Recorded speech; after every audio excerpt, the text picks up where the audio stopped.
L'esclave qui n'est pas capable d'assumer sa révolte ne mérite pas que l'on s'apitoie sur son sort. Seule la lutte libère.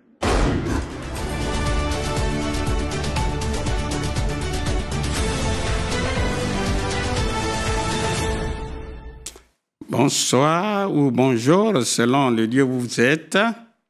Aujourd'hui, nous allons essayer d'exposer les solutions salvatrices de l'Afrique, c'est-à-dire les solutions qui peuvent sauver l'Afrique. Et ces solutions-là, sans trop rentrer dans les détails, elles sont au nombre de 4, à savoir 1. La monnaie unique africaine. 2. L'industrialisation. 3. L'État fédéral africain. Et 4. La solution anthropologique. Nous allons essayer de développer, sinon de survoler un peu chaque solution qui sont exposées dans ce livre que nous avons mis sur la place publique que nous appelons les solutions salvatrices de l'Afrique, c'est-à-dire les solutions qui peuvent sauver l'Afrique. Quelles sont ces solutions? La première solution, c'est la monnaie unique africaine. La monnaie unique africaine, les questions centrales qui émergent lorsqu'on évoque ce problème, c'est de dire, mais comment on peut créer la monnaie unique africaine? Eh bien, pour créer la monnaie unique africaine, on peut imaginer que ça peut se faire en 3 stades, en 3 temps. C'est-à-dire, chaque pays membre de l'Afrique, chaque pays, chaque gouvernement va se réunir et demander. Nous allons participer à la création, nous allons contribuer à la création de la monnaie unique africaine. Cette décision de chaque gouvernement s'inscrit dans un document qu'on appelle un projet de loi.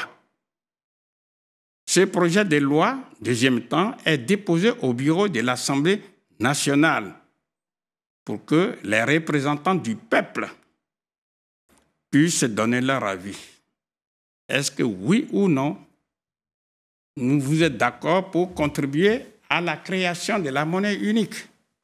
À une écrasante majorité, le peuple, sinon les représentants du peuple vont dire oui, nous sommes d'accord pour la création de la monnaie unique africaine. Ça, c'est deuxième temps. Bien sûr qu'on pouvait passer par la voie référendaire, c'est-à-dire demander par référendum aux différents peuples. Mais le référendum, non seulement il est très long, très coûteux, mais ça nous paraît inefficace compte tenu du niveau d'analphabétisme élevé en Afrique. Donc nous disons, par la voie parlementaire, eh bien, les représentants du peuple vont dire à une écrasante majorité que nous sommes d'accord pour la création de la monnaie unique africaine. Maintenant que tout le monde est d'accord, troisième temps, eh bien, on donne des instructions fermes à la machine qui est neutre et qui fait le travail qu'on lui dit de faire, et on sort les billets des banques. Voilà la monnaie unique africaine, comment elle peut se créer en 3 temps, je rappelle. 1. Par un projet de loi produit par chaque gouvernement. 2. Le vote, sinon l'appréciation de ce projet de loi, on dit que ce projet de loi est adopté. Et 3. On met simplement en mouvement la décision qui est prise et on produit les billets des banques. C'est aussi simple que ça. Maintenant, la question, qu'est-ce qui gêne? Pourquoi les Africains ne font pas ça? C'est tout simplement, vous le voyez vous-même, c'est par décision politique. Quand cette monnaie, elle est créée, eh bien sûr, on va poser la question. Mais pour contribuer à la création de cette monnaie unique, autrement dit, pour appartenir à ce groupe de pays qui utilisent la monnaie unique africaine, il y a des critères. C'est ce qu'on appelle les critères de convergence. Quels sont ces critères de convergence? Eh bien, contrairement à tout ce qui a été dit ici et par là, il y a un seul et unique critère de convergence, c'est la décision politique. C'est-à-dire on décide politiquement de contribuer à la création de la monnaie unique. C'est tout. Tout le reste, à savoir les critères de convergence socio-économique, que les Africains veulent les reproduire ici et là, en imitant, par exemple, les pays européens de la zone euro, tout ça, ce n'est pas la voie à suivre. Et pour bien se convaincre, il nous suffit de prendre 6 exemples. Le premier exemple est celui des États-Unis d'Amérique.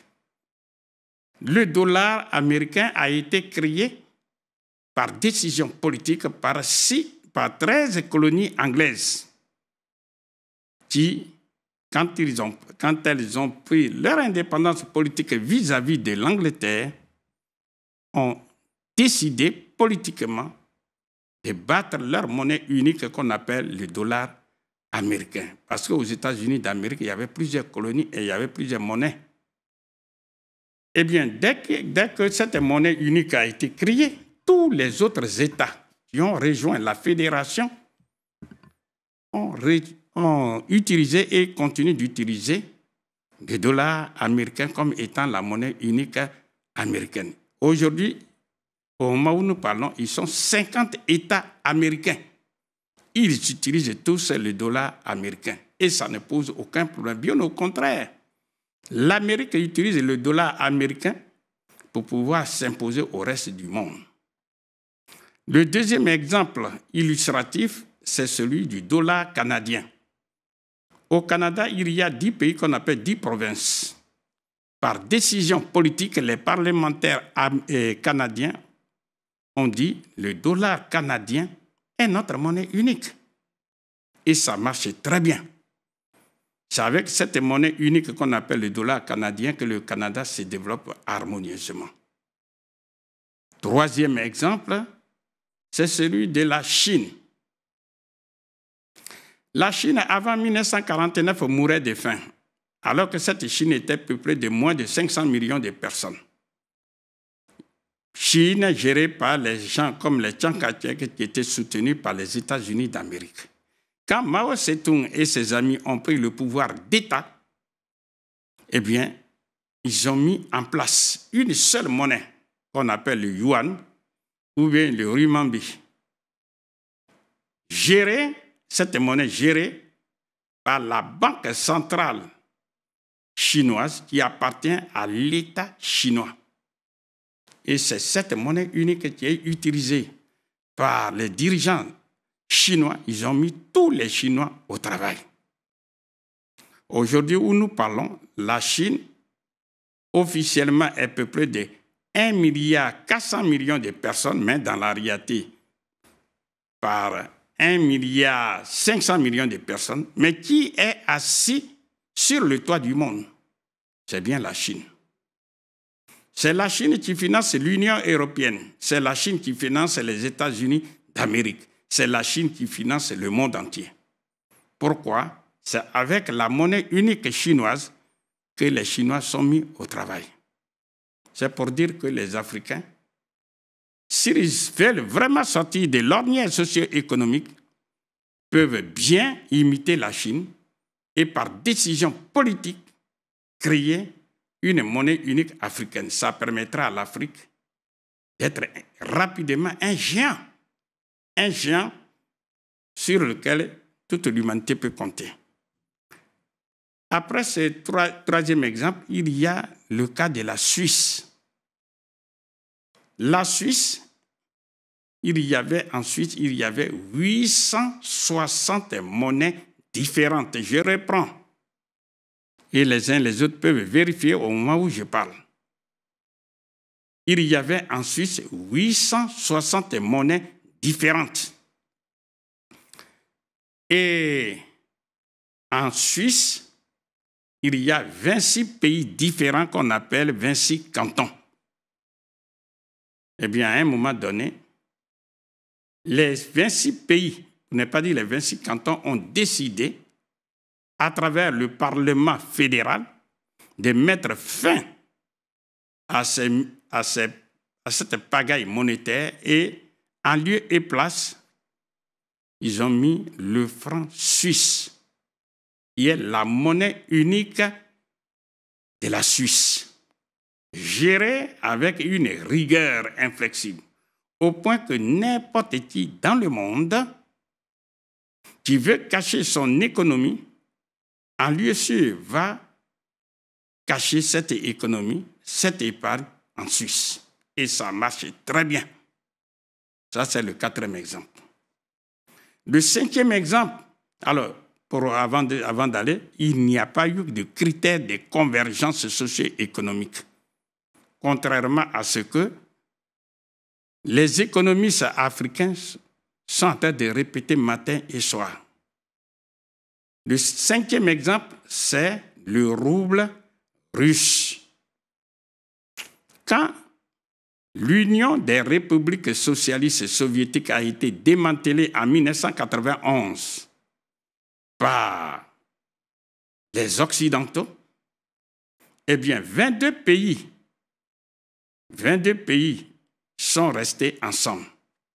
Et ensemble, ils ont battu le rouble russe, à ne pas confondre avec le rouble soviétique. Et grâce à cette unité, eh bien, la Russie a réorganisé d'abord son économie d'une part et d'autre part s'est armée puissamment sur le plan militaire, au point que tous les pays occidentaux ont aujourd'hui peur d'attaquer de façon frontale la Russie. La Russie est, rappelons-le, en conflit ouvert avec l'Occident à travers le problème de l'Ukraine. Mais il n'arrive pas parce qu'il y a une puissance militaire qui est mise en place grâce à la monnaie unique russe. Les Africains doivent ouvrir les yeux pour voir cette réalité en face. Il n'y a pas de critères de convergence socio-économique. Et le dernier exemple, c'est le franc des colonies françaises d'Afrique, en abrégé, le franc CFA. Quand la France a été libérée du nazisme monétaire dont elle était victime, eh bien, le général de Gaulle a dit simplement à son ministre de l'économie et des finances, René Pleven, et à son ministre des colonies, Jacques Soustelle, de lui préparer un décret de création du franc des colonies françaises d'Afrique. Et quand ce décret a été prêt, eh bien, le général de Gaulle, sans passer même par l'Assemblée nationale, par un simple décret, a créé, conformément à l'article 1 du décret 45-01-36, a créé le franc des colonies françaises d'Afrique et l'a imposé aux pays africains. Il en est de même pour les autres colonies qui sont dans l'océan Pacifique, mais nous nous intéressons au cas de l'Afrique. Il n'y a pas de critères de convergence socio-économique. Ce que nous disons à travers ces exemples, que la monnaie, avant d'être technique, est d'abord d'ordre politique. C'est un sujet politique qui touche, comme disait Edouard Balladur avec raison, qui touche à l'indépendance et à la souveraineté des États. Voilà la réalité. Donc nous disons aujourd'hui, si les Africains veulent sortir de l'ornière socio-économique, ils peuvent, par décision politique, se réunir et créer la monnaie unique africaine. Laquelle monnaie unique africaine va dormir dans une maison qu'on appelle la Banque centrale africaine. Je reviendrai dessus. Mais les questions qui se posent, c'est de dire, puisque nous créons si nous créons notre monnaie unique, la question centrale qui est posée, c'est de dire, mais qui va garantir la monnaie unique africaine? Nous disons avec une froideur scientifique que la monnaie unique africaine sera garantie par les Africains eux-mêmes. Avec quoi? Avec la valeur synthétique des matières premières stratégiques que détiennent les Africains, à savoir l'or et parmi lesquels se trouvent l'or et le diamant, pour mémoire. Le dollar américain est garanti par 8200 tonnes d'or en arrondissant. Mais si les Africains veulent véritablement garantir leur monnaie, eh bien, tous les pays d'Afrique, je dis bien tous les pays d'Afrique, détiennent des stocks d'or et de diamants. Donc, ils peuvent garantir leur propre monnaie avec 20 000, 30 000, même 130 000 tonnes d'or. Et pour mémoire, nous disons, lorsque nous voyons un pays comme l'Ouganda, l'Ouganda a dit clairement à la fin du monde, l'Ouganda détient lui seul 31 millions de tonnes d'or. Je reprends. L'Ouganda tout seul détient 31 millions de tonnes d'or. C'est pour dire quoi? Si les pays africains veulent véritablement coopérer, ils veulent s'unir, ils peuvent demander simplement à l'Ouganda décaisser nous 130 000 tonnes d'or qu'on va mettre dans notre banque centrale pour garantir notre monnaie unique. Et nous autres, nous allons vous rembourser, vous l'Ouganda, à dose homéopathique. Tout ça, ça fait partie des négociations. Mais l'Afrique qui détient une monnaie garantie par 130 000 tonnes d'or, il n'existe pas et il n'existera jamais une seule monnaie qui peut rivaliser avec la monnaie unique africaine, puissamment garantie d'une part. D'autre part, comme Vladimir Poutine nous l'a démontré, les Africains peuvent demander aux autres pays du reste du monde, payez-nous désormais dans nos exportations, vous devez nous payer dans notre MUA, dans notre monnaie unique africaine. Et quand vous allez le faire, on voit bien, c'est la loi de l'offre et de la demande. Pour mémoire,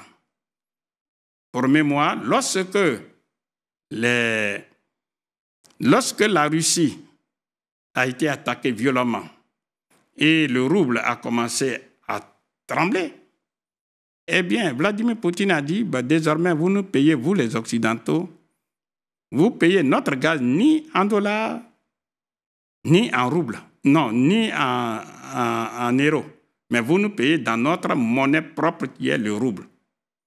Dans les jours qui ont suivi, eh bien, le rouble qui avait perdu plus de 30% de sa valeur a grimpé de façon spectaculaire. Parce que c'est la loi de l'offre et de la demande. Les Africains peuvent faire la même chose. Donc, vous voyez bien que les Africains ont les moyens pour pouvoir garantir leur monnaie et gérer leur monnaie. Maintenant, évidemment, la gestion de cette monnaie africaine sera faite par la Banque centrale africaine. Laquelle Banque centrale africaine coiffe toutes les banques centrales nationales. Lesquelles banques centrales nationales coiffent toutes les banques commerciales qui sont en relation directe avec les ménages et les collectivités locales comme la mairie, pour ne pas dire la commune, le département et tout le reste. C'est pour dire quoi? Lorsque les Africains vont avoir leur monnaie gérée par la Banque centrale africaine, ils vont se détourner du FMI et de la Banque mondiale et en toute souveraineté, c'est-à-dire au-dessus d'eux, il n'y a plus rien, ils vont faire la politique monétaire. Laquelle politique monétaire va permettre aux Africains de satisfaire essentiellement leurs besoins à travers leur industrialisation. Bien sûr, cette monnaie africaine sera convertible, mais nous ne reviendrons pas. Nous allons plus tard revenir sur ce problème. Ensuite, la Banque centrale africaine sera gérée et contrôlée par le Parlement africain. Ça veut dire qu'à travers la monnaie unique africaine, les Africains retrouvent toute leur souveraineté. Question essentielle, qu'est-ce qu'on va faire avec la monnaie unique africaine? Ce qui nous permet d'aborder la deuxième solution qui consiste à dire, c'est l'industrialisation. L'esclave qui n'est pas capable d'assumer sa révolte ne mérite pas que l'on s'apitoie sur son sort. Seule la lutte libère.